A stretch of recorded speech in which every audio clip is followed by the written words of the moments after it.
Jonathan reporting. Joining me live is the former US State Department Senior Policy Advisor for the Middle East peace process, Laura Blumenfeld. Laura, good to have you with us. This is another big test tomorrow of this ceasefire and whether it can hold.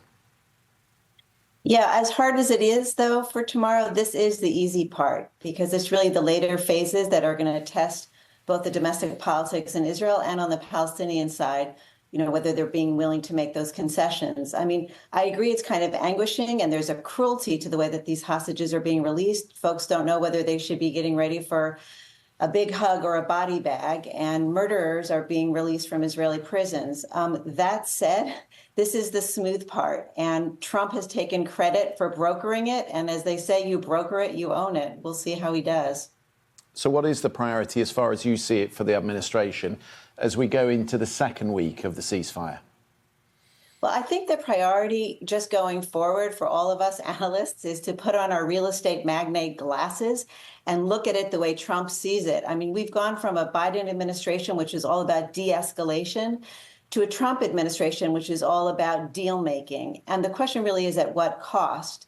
When it starts to look too costly, as Trump said with a shrug this week as he was signing all those first day proclamations, he said it's their war, it's not our war. So there is a sense that he's going to be committed, although not if it starts to stink of losing.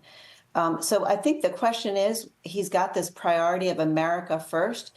It's Americans first. As long as he can get those Americans out, there's always a chance that he won't really be overly involved in it, which in a way can be good. I mean, I learned the hard way working under President Obama that you can't want it more than the parties. If the parties aren't willing to make concessions, sometimes you're just ramming up against a brick wall. And we saw that with President Biden and with Secretary Blinken in the last administration. But what about the Arab countries when you take it outside the parties? Because Donald Trump's had a lot to say this week about Saudi Arabia. He wants $1 trillion of investment here in the United States. He wants OPEC to drop the price of oil. Perhaps in return, and certainly they've made this clear before, Saudi Arabia would want a path forward for the Palestinians. Yes, and it was fascinating listening to President Trump address the folks in Davos. It was all about oil prices. And again, he's talking about the wars both in Ukraine and in Gaza. He used the same language. He said that it looked like a demolition site. And again, that's a real estate guy talking about, what's been blown up can be rebuilt. So I absolutely do think that there can be economic incentives.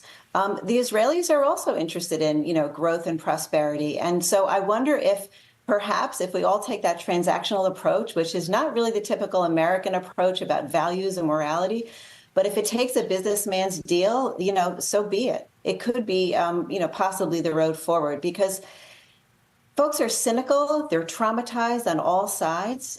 So you've got to have some reason to take a chance.